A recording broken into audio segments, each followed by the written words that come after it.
है जी मेरे घर का टैरस गैली वो निम का दरख्त है, बकैन भी खड़ी है एक, तो उत्थे कबूतर बैठे ने। मैं इन्होंने एक आपदे गैली में एक घर बना के दिता है कबूतर नूं, ते वो कबूतर बदमाश बनया है। मैं सुबह सुबह उठ के दाना ते पानी रख दिना, लेकिन एक किसी को खाण नहीं दिंदा। जिहड़ा भी आंदा है उन्होंने मारदा है ते कहंदा कि मेरा ही है, बाकी कोई ना खावे। ये देखियो तुसीं इहदी लड़ाई।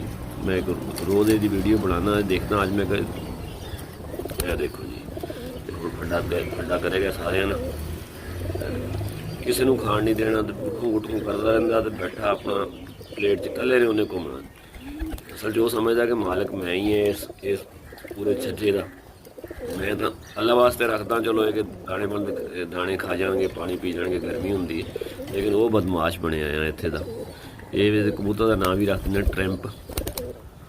ਇਹ देखो जी, किसी को खाण नहीं दे रहा तो खुद ही लगाया कला, ਜਿਹੜਾ ਆਂਦਾ ਉਹਨੂੰ ਮਾਰਦਾ।